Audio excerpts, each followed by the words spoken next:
नमस्कार दोस्तों, आज हम कक्षा 7 हिंदी के पाठ मेरी वसीयत भाग 3 के महत्वपूर्ण शब्दार्थ और बोध प्रश्न उत्तर बिल्कुल आसान भाषा में पढ़ेंगे।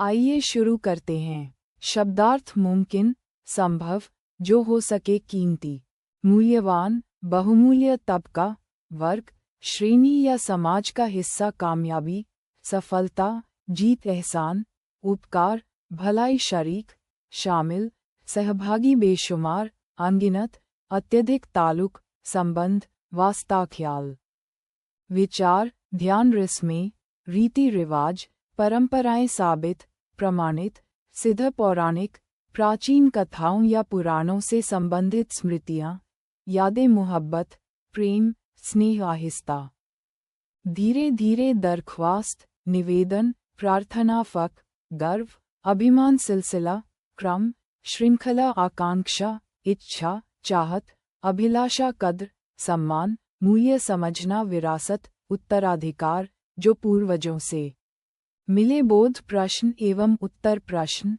क नेहरू जी ने अपने दोस्तों और साथियों के लिए क्या बातें कही हैं? उत्तर, नेहरू जी ने कहा है कि उन्हें अपने जीवन में दोस्तों और साथियों से अपार स्नेह और प्रेम मिला। इसके लिए वे सदैव आभारी रहेंगे।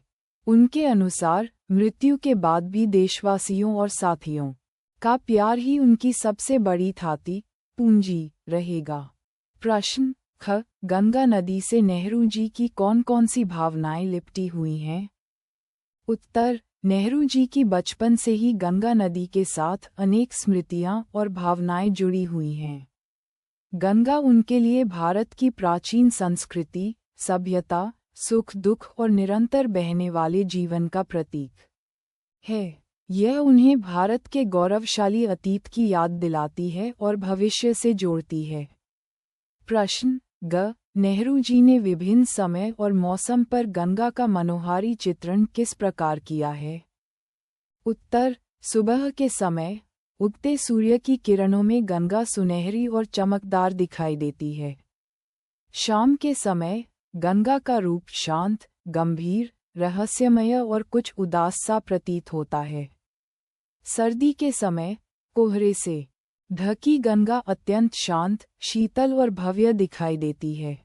प्रश्न घ नेहरू जी ने अपनी वसीयत में मरने के बाद भस्म को कहाँ-कहाँ डाल देने की इच्छा व्यक्त की है?